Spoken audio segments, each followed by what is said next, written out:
இன்றைக்கு நாம் தியானிக்க இருக்கிற வசனம் சங்கீதம் 121 அதிகாரம் 3வது வசனம். உன் காலை தள்ளாட ஒட்டார், உன்னை காக்கிறவர் உறங்கார். இன்னைக்கு கர்த்தர் நம்மோடு இடைப்படுகிறார். அவர் நம் காலை தள்ளாட விடாமல் நம்மை காக்கிற தேவன், உறங்காமல் நம்மை காப்பேன்னு வாக்களிக்கிறார். ஏன்னா இஸ்ரவேலை காக்கிறவர் அவர் உறங்குவதும் இல்லை, தூங்குகிறதும் இல்லை. ஆவிக்குரிய இஸ்ரவேலராகிய நம்மையும் இன்றைக்கு தேவன் காக்க வல்லவர். நம் காலை ஒருபோதும் அவர் தள்ளாட விட மாட்டார். அதாவது நம்ம நடக்கிற வழிகள், நம்ம செய்கிற காரியங்களில் நம்ம தளர்ந்து போகாதபடி தேவன் நம்மை காப்பார்.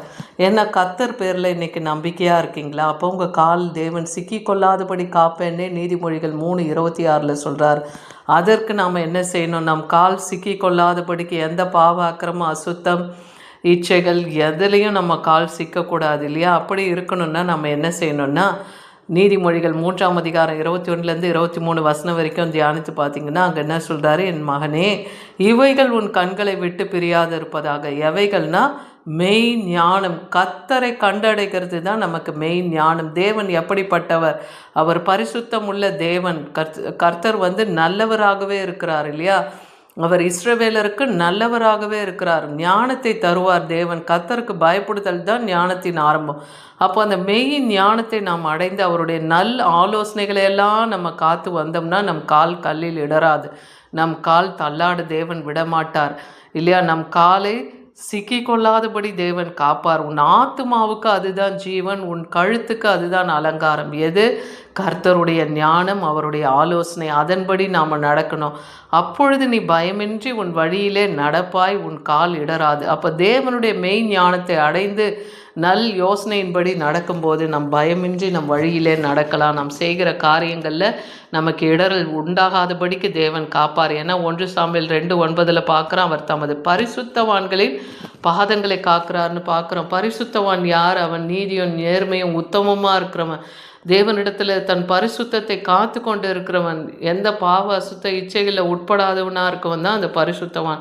அவனுடைய பாதங்களை தேவன் இன்னைக்கு காப்பேன்னு சொல்கிறார். ஆனால் துன்மார்க்கர்களையோ இருளிலே அவர்கள் மௌனமாவார்கள் சொல்கிறார். அவங்க பலத்தினாலே ஒருவரும் மேற்கொள்வதில்லைன்னு சொல்கிறார். அவர்கள் பலத்திலே ஒருவரும் அவர்களை மேற்கொள்ள முடியாது. சங்கீதம் 91:12 பார்க்குறோம், உன் பாதம் கல்லில் இடராதபடிக்க அவர்கள் உன்னை தங்கள் கைகளில் ஏந்தி.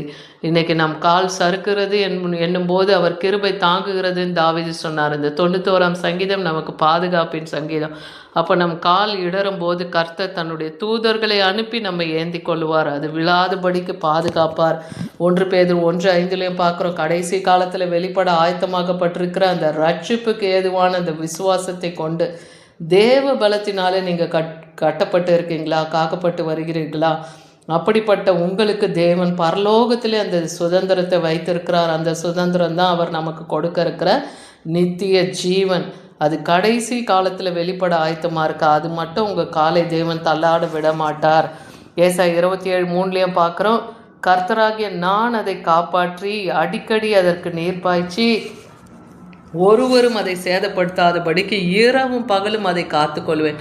கர்த்தருடைய பிள்ளைகளே, கர்த்தருடைய நீதிமானே, கர்த்தருடைய பரிசுத்தவான்களே, அப்படி தேவனுக்கு பிரியமாக நடக்கிறவங்களுக்கு இன்றைக்கி கர்த்தர் சொல்கிறார், நான் உனக்கு நீர் பாய்ச்சுவேன், நான் உன்னை ஒரு சேதமும் இல்லாமல் இரவும் பகலும் உன்னை காப்பேன். அப்படின்னா என்ன? கர்த்தருடைய கண் நீதிமான் மேல் நோக்கமாக இருக்குது. அவங்க போகிற வழியெல்லாம் அவர் உற்று பார்த்து கொண்டே இருக்கிறார். அதனால் இரவும் பகலும் அவர் நான் உன்னை காத்து கொள்வேன்னு சொல்கிறார். அதனால தான் இஸ்ரவேலை காக்கிற தேவன் அவர் உறங்குகிறதும் இல்லை, தூங்குகிறதும் இல்லை. அதே போல் 127:1 சங்கீதத்தில் நம்ம பார்க்கும்போது, கர்த்தர் வீட்டை கட்டாராகில் அதை கட்டுகிறவன் பிரயாசம் விருதா. ஒரு குடும்பத்தை தேவன் கட்டுகிறார்னா அவர் கட்டும்போது அது அமைதியெல்லாம் இருக்கும் இல்லையா? அது சமாதானமாக இருக்கும்.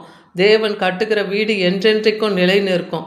அதனால் அப்போ மனுஷன் கட்டுகிற வீட்டின் பிரயாசம், அவன் கட்டுகிறான்னா அது அவனுடைய பிரயாசம் வெறுதா. தேவன் ஒரு வீட்டை கட்டி அவர் நடத்துகிறார்னா அந்த குடும்பத்தை, அது என்றென்றைக்கும் நிலை நிற்கும். அதுதான் கர்த்தர் வீட்டை கட்டாராகில் அதை கட்டுகிறவன் பிரயாசம் கூட விருதாவாயிடும்ன்றார். சங்கீதம் 66:9 பார்க்குறோம், அவர் நம்முடைய கால்களை தள்ளாட ஒட்டாமல் நம்முடைய ஆத்மாவை உயிரோடு வைக்கிறார். நம் காலையும் அவர் தள்ளாட விட மாட்டார், நம் ஆத்மாவை உயிரோடு காப்பார். ஏன்னா இந்த ஆத்மா தான் வெளியேறப்பட்டது, அது தேவனிடத்தில் போய் சேர வேண்டியது இல்லையா? அது இந்த நாளில் இந்த ஆத்மா எந்த ஒரு துன்பத்திலும் கஷ்டத்திலும் அது அலைந்து தெரியாதபடிக்கு அந்த ஆத்மாவை நான் உயிரோடு வைப்பேன்னு சொல்கிறார். அதே போல் சங்கீதம் 41:2 கர்த்தர் அவனை, யாருன்னா சிறுமைப்பட்டவன் யார்? அவனுக்கு உதவி ஒத்தாசை செய்ய ஒருவரும் இல்லாத நிலையில், தள்ளப்பட்ட நிலையில் இருக்கிறவங்கள தான் சிறுமைப்பட்டவர்கள். அப்படிப்பட்டவர்களுக்கு தேவன் பாதுகாப்பு அளிக்கிறார். அவர்களை உயிரோடு வைப்பேன்னு சொல்கிறார். பூமியில் அவன் பாக்கியவானாக இருப்பான்னு சொல்கிறார். அவன் சத்துருக்கள் இஷ்டத்துக்கு அவனை ஒப்பு கொடுக்க மாட்டேன். அப்போ சிறியவர்கள், சிறுமைப்பட்டவர்கள், அப்படிப்பட்டவங்களை தேவன் சத்துருக்களுடைய கைக்கு அவர்களை ஒப்பு கொடுக்காமல் பாதுகாத்து அவர்களை உயிரோடு வைப்பேன்னு இன்னைக்கு வாக்கு பண்ணுறாரு. சிறுமைப்பட்டவர்கள் மேல் சிந்தை உள்ளவன் பாக்கியவான். அப்படிப்பட்டவர்களுக்கு இறங்குகிறவர்கள் கூட பாக்கியவான்கள் தான். நீதிமொழிகள் 2:8 பார்க்குறோம்.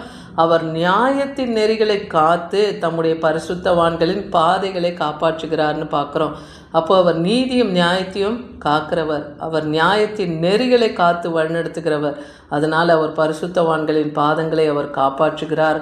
ஏன்னா பரிசுத்தவான்களின் பாதங்கள் மலை மேல் ஏறுகிற போது அது எவ்வளவு அழகாக இருக்கிறது. சுவிசேஷகனுடைய பாதம் மலை மேல் ஏறுகிற போது அது அழகாக இருக்கிறது என்றே வேத வசனம் சொல்லுது. அதை போல் இன்றைக்கி கர்த்தருடைய பரிசுத்தவான்கள், கர்த்தருடைய நீதிமான்கள், கர்த்தருக்கு பிரியமாக நடக்கிறவர்களுக்கு தேவனுடைய ஆலோசனை இன்னைக்கு கடந்து வருது. உங்கள் கால்கள் தள்ளாடாமல் இருக்கணும்னா மெயின் ஞானத்தை அடைந்து நல்ல ஆலோசனையின்படி நீங்கள் காத்து நடக்கும்போது கர்த்தர் உங்கள் ஆத்துமாவை காப்பார். அவர் உங்களையும் எல்லா தீங்குக்கும் விலக்கி உங்களை பாதுகாப்பார். ஆமென்.